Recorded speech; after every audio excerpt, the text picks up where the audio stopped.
আসসালামু আলাইকুম। প্রিয় চাকরি প্রত্যাশী ভাই-বোনেরা আপনারা সবাই কেমন আছেন? আজকে আমরা আমাদের এই ভিডিওতে ৮ দিন ফাউন্ডেশন থেকে প্রকাশিত হওয়া নতুন একটি নিয়োগ বিজ্ঞপ্তি নিয়ে বিস্তারিত আলোচনা করব।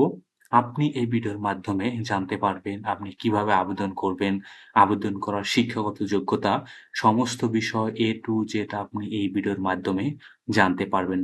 চলুন কথা না বাড়িয়ে আমরা তবে মূল ভিডিওতে প্রবেশ করি। মূল ভিডিওতে প্রবেশ করার আগে আপনাদের কাছে একটি অনুরোধ, আপনি যদি আমাদের চ্যানেলে নতুন হয়ে থাকেন, তবে আমাদের চ্যানেলটি সাবস্ক্রাইব করতে ভুলবেন না। আমাদের চ্যানেল বাংলাদেশ থেকে প্রকাশিত হওয়া সকল ধরনের নিয়োগ বিজ্ঞপ্তিগুলো নিয়ে বিস্তারিত আলোচনা করে থাকে। চলুন আমরা এবার মূল ভিডিওতে ফিরে যাই। আপনারা এখানে দেখতে পাচ্ছেন যে ৮ দিন হাসপাতাল প্রকল্প থেকে এই নিয়োগ বিজ্ঞপ্তিটি প্রকাশিত করা হয়েছে। এখানে কিন্তু তারা মূলত ওভারঅল প্রায় ৯ টি পদে কিন্তু তারা এখানে লোক নিবেন। ৯ টি পদে লোক নিবেন। কতজন লোক নিবেন এই বিষয়ে কিন্তু তারা এখানে উল্লেখ করেনি এবং ১ম যে লোক নেবে সেটি হলো প্রজেক্ট ম্যানেজার নির্মাণ। এই পদে কিন্তু তারা লোক নেবেন। যেকোনো বিষয়ে মাস্টার্স বা সিভিল বা ইঞ্জিনিয়ারিং পাস করলে কিন্তু আপনি এখানে আবেদন করতে পারবেন। বিএসসি পাস করতে হবে আপনাকে সিভিল ইঞ্জিনিয়ারিং এ।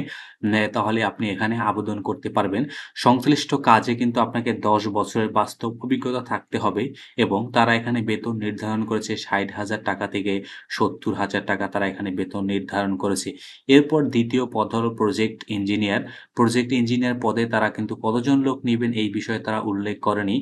এখানে আবেদন করার জন্য আপনার শিক্ষাগত যোগ্যতা হলো সিভিল ইঞ্জিনিয়ারিং এ ডিপ্লোমা বিএসসি করা থাকতে হবে সিভিল ইঞ্জিনিয়ারিং এর উপর এবং সংশ্লিষ্ট কাজে কিন্তু আপনাকে ১০ বছরের অভিজ্ঞতা থাকতে হবে প্রজেক্ট ইঞ্জিনিয়ার হিসাবে কাজ করার এবং আপনার মাসিক বেতন কিন্তু তারা ৳৫০,০০০ কিন্তু নির্ধারণ করেছেন। সাইট ইঞ্জিনিয়ার পদে কিন্তু তারা মূলত কতজন লোক নিবেন এই বিষয়টিও তারা এখানে উল্লেখ করেনি।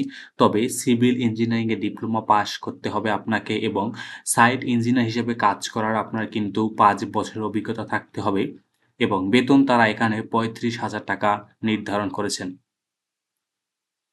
জুনিয়র আর্কিটেক্টার পদে কিন্তু তারা কতজন লোক নিবেন এ বিষয়টিও তারা এখানে উল্লেখ করেনি। তবে যেকোনো পলিটেকনিক ইনস্টিটিউট থেকে ডিপ্লোমা ইন আর্কিটেকচার পাস করলেই কিন্তু আপনি এখানে আবেদন করতে পারবেন এবং সংশ্লিষ্ট কাজে কিন্তু আপনার ৫ বছরের অভিজ্ঞতা এবং অটোক্যাড ব্যবহারের কিন্তু আপনার দক্ষতা থাকতে হবে এবং এখানে তারা বেতন নির্ধারণ করেছেন তারা ৳২৫,০০০।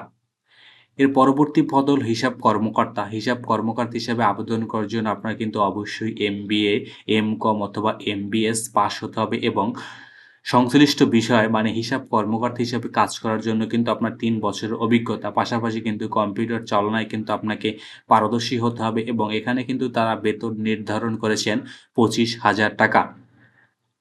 এর পরবর্তী পদ হলো স্টোর কিপার। স্টোর কিপার পদে কতজন লোক নিবেন এই বিষয়টি তারা এখানে উল্লেখ করেনি। এখানে কিন্তু আপনাকে বাণিজ্যিক বিষয়ে কিন্তু আপনাকে স্নাতক পাস। পাশাপাশি আপনাকে স্টোর কিপার হিসেবে কোনো প্রতিষ্ঠানে কাজ করার ২ বছরের অভিজ্ঞতা এবং মাসিক বেতন কিন্তু আপনার ৳২০,০০০ তারা এখানে নির্ধারণ করেছেন।